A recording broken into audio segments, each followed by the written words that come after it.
دكتور، السؤال اللي حضرتك دايما بيتسأل وقال لك كتير النهارده احنا في آثار في دمياط. ايوه، في اثار في دمياط.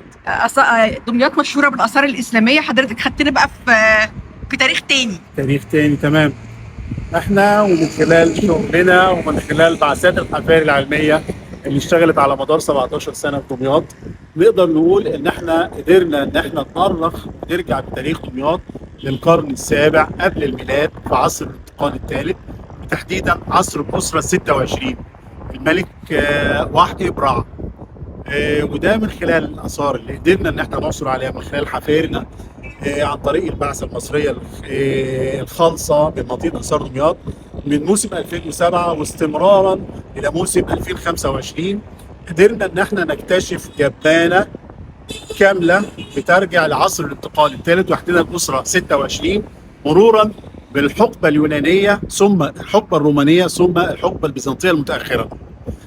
خلال الفترة دي كلها قدرنا ان احنا نأرخ ونكتب تاريخ جديد لدمياط ونرجع اصولها التاريخية اللي ما ذكرتش على طريق المؤرخين ولا حد من كتاب التاريخ المعاصر قدر ان هو يعثر او يكتب عنها في الفترة دي، لان كانت فترة بالنسبة لنا فترة غايبة عننا كلنا، وما كانش تحت ايدينا حاجة ثابتة او ملموسة نقدر نترخ تاريخ دمياط بيها. فبالفعل قدرنا ان احنا نكتشف توابيت وتماثيل أشابتي وتمايم وجبانة كاملة بمفرداتها كلها، دفنات غنية جدا، دفنات متوسطة، دفنات فقيرة، لكل المراحل التاريخية بالكامل.